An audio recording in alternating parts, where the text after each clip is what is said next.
Alright, what's up everybody? We're back with another edition of Everyday Hoops. Hope you guys are having a good one. Today, we're going to be talking about the NBA 65 game rule for eligibility for awards and all NBA teams, because there's been a conversation for the past day or two about some players that are having great seasons and should be awarded, but that might miss awards and stuff due to this new 65 game rule. We'll talk about the pros, cons of it, all stuff like that here in today's video. Thank you guys for the views on the videos and the shorts recently. I really appreciate it. If you do like the content around here, consider subscribing, like, turn notifications, do all stuff like that. I really appreciate it. Really appreciate it a lot. We're on the road to 500 subscribers. We're very close. I think we're at 498 by the time I'm recording this. So we're literally right there to hitting that 500 mark. So if you do like the content, hit the subscribe button. It means a whole lot to me. Links to my Twitter, TikTok, stuff like that in the description down below. And yeah, I don't waste any more of your time. Let's get right into it. So of course we all know this offseason the NBA put in a new rule that, kind of tries to counteract the load management that's going on in the NBA. And one of the rules was that for players to be eligible for awards, including regular season awards and for all NBA teams and stuff like that, you need to play a minimum of 65 games, which means you can only miss 15 games throughout the NBA season, which was, a rule. I don't really remember what the perception was of it when it first came out, but I feel like a lot of people were like, yeah, we want to see the stars play, we want to see the best players play, and if you want to win awards, if you want to, you want to be great and all that stuff, you got to play games. Because I know, a lot of people in the past few years kind of look at games played as a big thing. They of course they look at numbers, but they also look at games played. And it's like, oh, you missed 25 games? I don't know. We'd rather give someone that only missed 10 games this instead of 25 games. And people judge on a lot on games played nowadays. It's one of the things people talk about the most with players sometimes is games played and games missed and how much are they playing and stuff like that. So the NBA put a new rule of like, all right, you want to win MVP, you want to make All NBA, you got to play at least 65 games this season. And so we've seen it turn out good because a lot of star players are actually playing. Guys like Kawhi Leonard, Paul George, maybe Kevin Durant, guys like that are used to kind of missing. Well, I don't know about Kevin Durant, but I just put him as an example of like players that we used to see missing a lot of games and stuff like that. They're playing now. Like Kawhi's probably only missed a few games. Paul George only missed a few games. Anthony Davis has only missed last night was his second missed game of the season. Those guys have been playing ball. They've been playing high level. All three of those guys are probably gonna make the All-Star team. Maybe All NBA. Anthony Davis might win Defensive Player of the Year. Well, he's in the Defensive Player of the Year conversation at least. Like we saw some good out of it. We're not seeing these star players that are used to having injury problems, are used to resting a whole lot.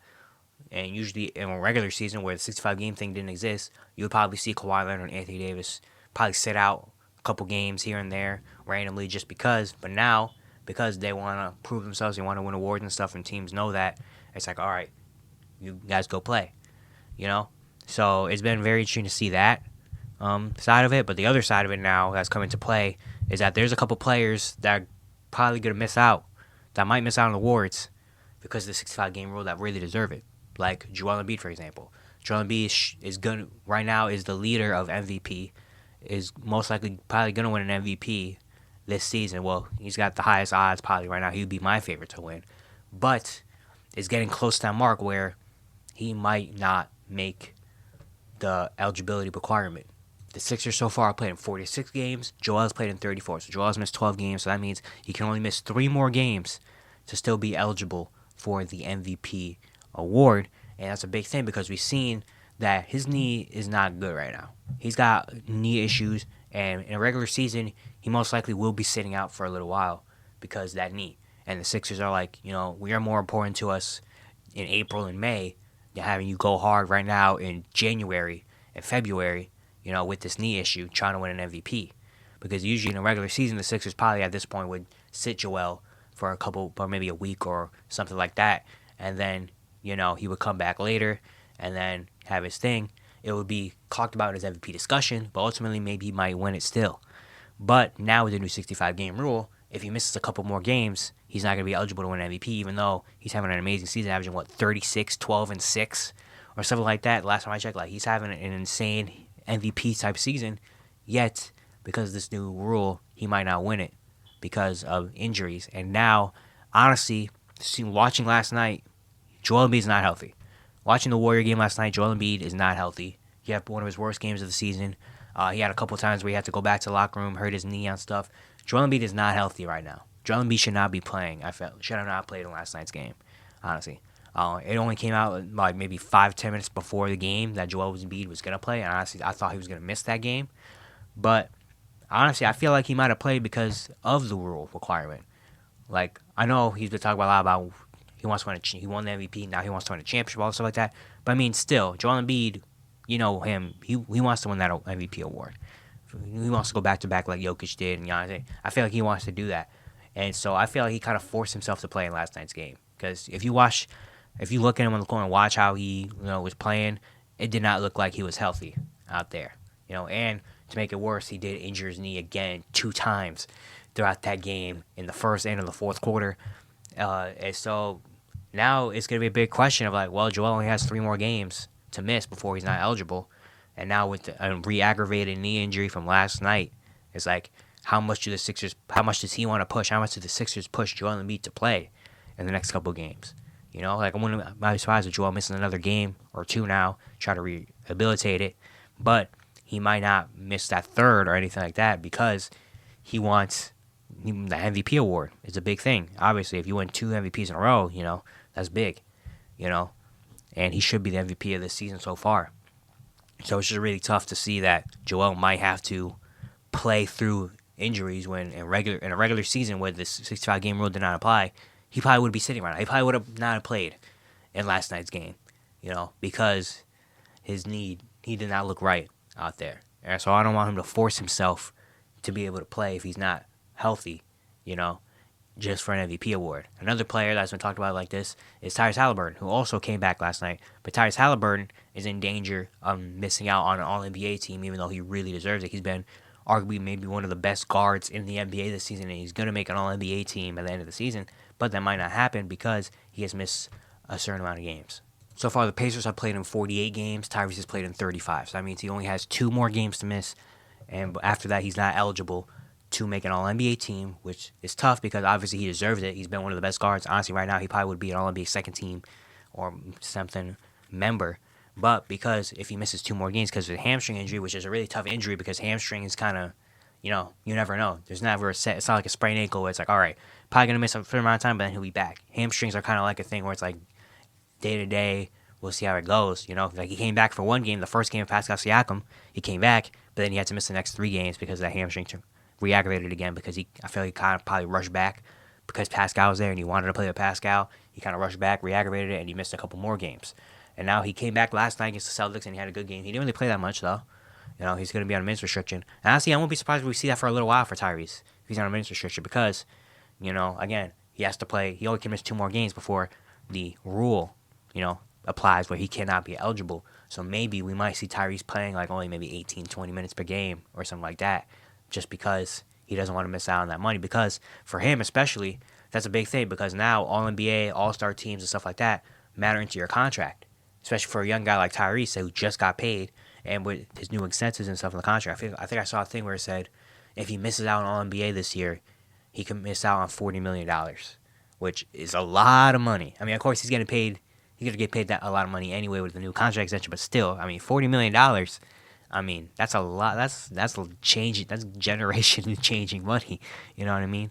And there's been a lot of talk about the past few days about the rule. Tyrese Halliburton came out about the rule and said it's a bad rule, but it's the rule. A lot of people have come out now in the past few days saying like, yeah, maybe the 65 game rule isn't the greatest because now we're seeing it affecting the potential MVP in Joel Embiid or in a potential new All-NBA team member, Tyrese Halliburton, and it's affecting some of the guys that we love and affecting some of the guys that should deserve to have great seasons, and stuff. But now they're going to have to kind of probably, I guess, play through injury now because this new rule, and they want to get those awards and make the All-NBA teams and stuff like that, and especially, and now what to think about the 65-game rule, I don't mind it still, I don't mind it.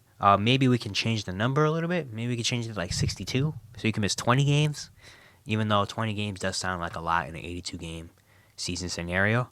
But maybe maybe like 64, 63. Well, that's like 1 or 2 more games, honest. But maybe like a 62.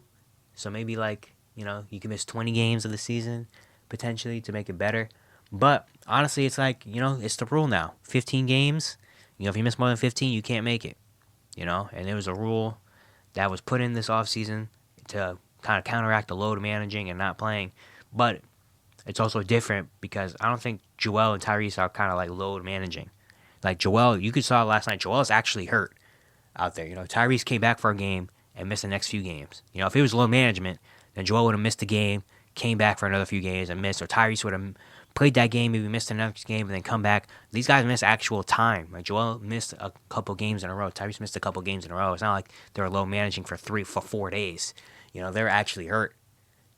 So it kind of sucks that to count out the load management, but then we have players that have actual injuries and actual things that they can't really play through, and now they're trying to play through because of this new 65 game rule.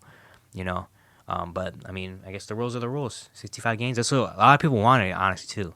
Like, a lot of people in GM wanted, like, there should be a game minimum requirement. There should be something to incentivize, not load managing anymore, having the star players actually play. So the 65 rule began because of that. And now it's kind of turned it's backfiring on a couple people that probably were big fans of it. And now it's like, dang, now Tyrese might not make it. Dang, now the 65 game rule sucks because he can't make it now.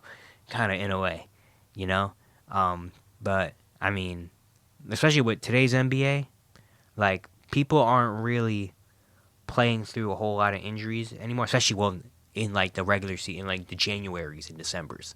Like especially the way NBA teams are now and the way things are now, it's tough, especially for top tier contending teams, especially if you're dealing with great players like Tyrese Haliburton, like Joel Embiid. Usually it would be in a regular year where the 65 game rule didn't matter. Usually it would be like all right, you're gonna sit. We're gonna wait till you're 100% healthy because we're not gonna push you in January to then maybe get worse, and then you're not ready for April and May when we really, really need you to be out there, So teams nowadays, kind of with important players on their team, are kind of like, yeah, we're not going to rush you back, Once you're 100% healthy or 90% healthy or stuff, then go out there and do your thing. But usually teams like this, like, again, with Joel Embiid's situation right now, usually the Sixers will probably be sitting him for like a week or two and waiting for that knee to get really healthy. And then, all right, go out there and do your thing. Or Tyrese, the hamstring, be like, all right, hey, wait for your hamstring, wait for it to be completely healthy, and then you go out and then, go out and play, do your thing. But now, again, with the 65 game rule, they can't really do that because, I mean, unless they don't care about the award, which is fine. If Joel says, you know what, I don't really care about the MVP, whatever. Like, I just want to sit. I want to wait until my knee gets fully healthy so we can make a push in April, May. Fine. If Tyrese says, you know what, screw all NBA. I'm probably going to make it next year and the next year after that anyway. So I'll take the sitting. I'll take the 65 game. I'll take more than a few games to get my hamstring ready. And when I don't feel like I'm not going to play, and then we can go out there. And then at that point, it's like, okay, well, I guess if they don't care about it, all right, that's fine. We'll give someone else the MVP. Someone else will make all NBA. It's all good. It's just very interesting. I'm just really interested to see how it goes for the rest of the season. How, like Joel Embiid and how Tyrese Haliburton or even other stars that I'm probably not even talking about that I'm probably forgetting right now that are kind of maybe in danger of missing out on that games play thing. How they're looking and how they are going to look throughout the rest of the season, if they're going to push to play and try to play, or if they're just going to take the sit down and just take it and be like, you know what, I'm not going to make All-NBA this year. Okay, as long as I'm healthy and we can get to a playoff, we can make a playoff push and I'm healthy there, I'm fine with it.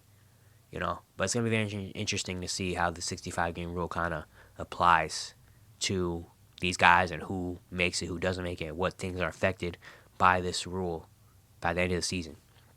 Yeah, it's going to be it for today. Hope you guys enjoyed. Let me know what you guys think of the new rule, the 65 game rule, with the awards and all that stuff. I want to know what you guys think about it. If you do like the content right here, again, consider subscribing, turn notifications, also like that. I'd really appreciate it. We have said a lot. And yeah, I'll see you guys tomorrow.